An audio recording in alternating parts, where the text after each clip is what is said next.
আমাদের রান্নাঘরে লবঙ্গ থাকেই। সবজি, ডাল থেকে শুরু করে মিষ্টি পর্যন্ত সবকিছুতেই এর উপস্থিতি রয়েছে।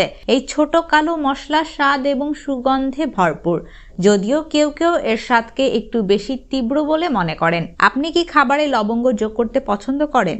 প্রতিদিন কেবল একটি লবঙ্গ খেলেই কিন্তু মিলতে পারে নানা উপকার, এমনটাই বলছেন বিশেষজ্ঞরা। চলুন তা জেনে নেওয়া যাক। রোগ প্রতিরোধ ক্ষমতা বৃদ্ধি করে। লবঙ্গের অ্যান্টিব্যাকটেরিয়াল বৈশিষ্ট্য রয়েছে যা রোগ প্রতিরোধ ক্ষমতা শক্তিশালী করে থাকে। এই বৈশিষ্ট্য সর্দি, কাশি এবং ফ্লুর মতো সাধারণ সমস্যার বিরুদ্ধে লড়াই করতে সহায়তা করে। খাবারের রুটিনে প্রতিদিন একটি লবঙ্গ যোগ করলে আমাদের শরীর আরও কার্যকরভাবে সংক্রমণের বিরুদ্ধে লড়াই করতে পারে। রক্তে শর্করার নিয়ন্ত্রণে সহায়তা করে। যাদের ডায়াবেটিস বা প্রি ডায়াবেটিস আছে তাদের জন্য লবঙ্গ উপকারী হতে পারে। সম্প্রতি এক গবেষণায় দেখা গেছে লবঙ্গের ডায়াবেটিস বিরোধী বৈশিষ্ট্য রয়েছে এবং টাইপ 2 ডায়াবেটিসে হাইপারলেপটিনেমিয়া নিয়ন্ত্রণে সাহায্য করে থাকে। দাঁতের স্বাস্থ্যের উন্নতি করে।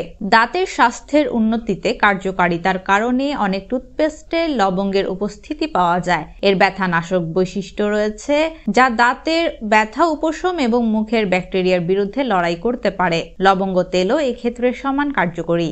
অ্যান্টিঅক্সিডেন্টে ভরপুর। লবঙ্গ অ্যান্টিঅক্সিডেন্ট সমৃদ্ধ যা ফ্রি রেডিক্যালের কারণে কোষের ক্ষতি থেকে শরীরকে রক্ষা করে থাকে। এটি অক্সিডেটিভ স্ট্রেস কমাতে পারে, রোগের ঝুঁকি এবং কোষের ক্ষতি হ্রাস করতে পারে। তাই প্রতিদিন একটি লবঙ্গ খেতে ভুলবেন না। হজম স্বাস্থ্য উন্নত করে। আপনার হজমে সমস্যা হচ্ছে? আপনার খাদ্য তালিকায় লবঙ্গ যোগ করলে সাহায্য করতে পারে। লবঙ্গের কিছু পুষ্টি উপাদান খাবার ভেঙে হজমে সাহায্য করে এবং পেট ফাঁপা, গ্যাস এবং কোষ্ঠকাঠিন্য প্রতিরোধ করে। তাই এ ধরনের সমস্যায় লবঙ্গ খাওয়ার অভ্যাস করুন।